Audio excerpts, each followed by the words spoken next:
ವಿಚಾರದಲ್ಲಿ ಏನೆಲ್ಲ ಇದೆ ಸರ್, ಶೇರ್ಸ್, ಮ್ಯೂಚುವಲ್ಸ್, ಸಮಥಿಂಗ್?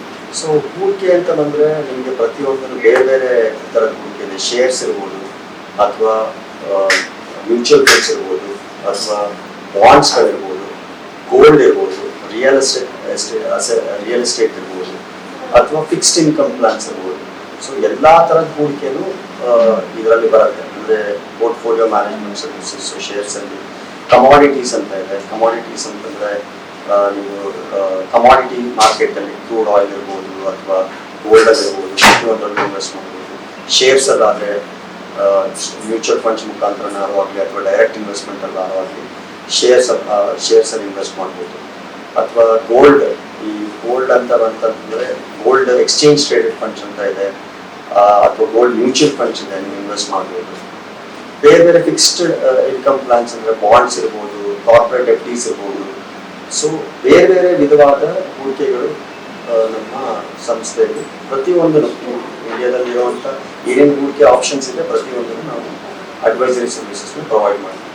ಯಾರಿಗೆ ಯಾವ ತರದ ಹೂಡಿಕೆ ಬೆಸ್ಟ್ ಸರ್? ಅಂದ್ರೆ ಈಗ ಆಟೋ ಡ್ರೈವರ್ಗಳು, ಅಥವಾ ಕೂಲಿ ಕಾರ್ಮಿಕರು, ಅಥವಾ ಒಂದು ಜಾಬ್ ಅಲ್ಲಿ ಇರೋರು, ಅಥವಾ ಒಂದು ಬಿಸ್ನೆಸ್ ಮಾಡಕ್ ಹೊರಟಿರೋರು, ಯಾರಿಗೆ ಯಾವ ತರದ ಹೂಡಿಕೆ ಬೆಸ್ಟ್ ಆಗುತ್ತೆ?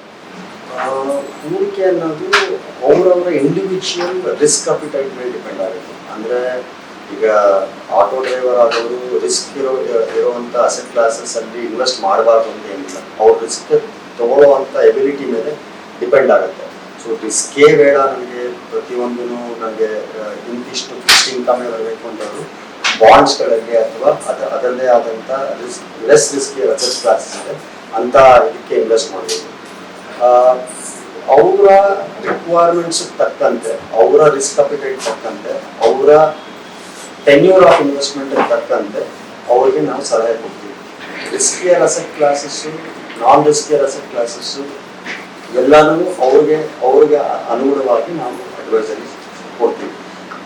ಇಂಥ ವ್ಯಕ್ತಿಗೆ ಇಂಥದ್ದೇ ಆಗಬೇಕು ಅಂತ ಯಾವುದೂ ಇದಿಲ್ಲ, ಅದೇನು ಕಟ್ಟಿಟ್ಟ ವೃತ್ತಿ ಅಲ್ಲ.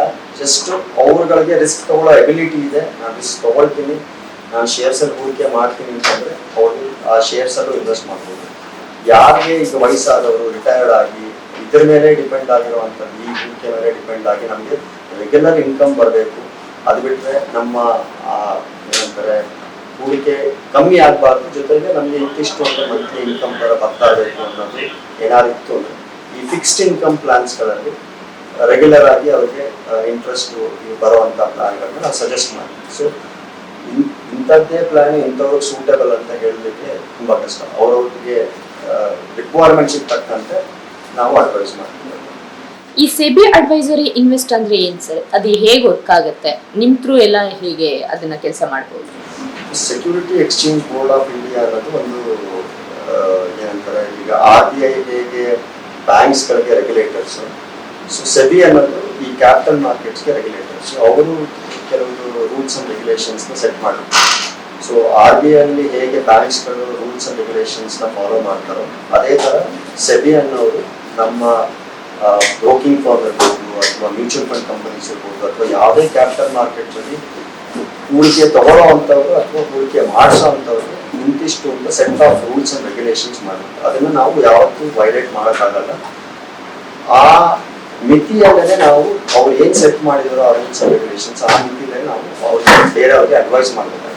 So SEBI registered stock brokers ಅಂದರೆ ನಾವು ಆ ರೂಲ್ಸ್ ಅಂಡ್ ರೆಗ್ಯುಲೇಷನ್ಸ್ನ ಪಾಲಿಸ್ತಾ ಇದ್ದೀವಿ, ನಾವು ಆ ಸೆಬಿ ರೆಗ್ಯುಲೇಷನ್ಸ್ನ ನಾವು ಪಾಲಿಸ್ತೀವಿ. ಸೊ ಅವ್ರು ಏನು ಸೆಟ್ ಮಾಡಿದ್ರು ಅದೇ ಮಿತಿಯಲ್ಲಿ ನಾವು ಅಡ್ವೈಸ್ ಮಾಡಬೇಕಾಗುತ್ತೆ. ಅಥವಾ ಅವ್ರು ಏನೇನು ಸರ್ಟಿಫಿಕೇಶನ್ಸು ಅಥವಾ ಏನೇನು ಅವ್ರದ್ದು ರೆಗ್ಯುಲೇಷನ್ಸ್ ಏನೇನು ಸೆಟ್ ಮಾಡಿರ್ತಾರೋ ಅದರ ಅನುಗುಣವಾಗಿ ನಾವು ವರ್ಕ್ ಮಾಡಬೇಕಾಗುತ್ತೆ.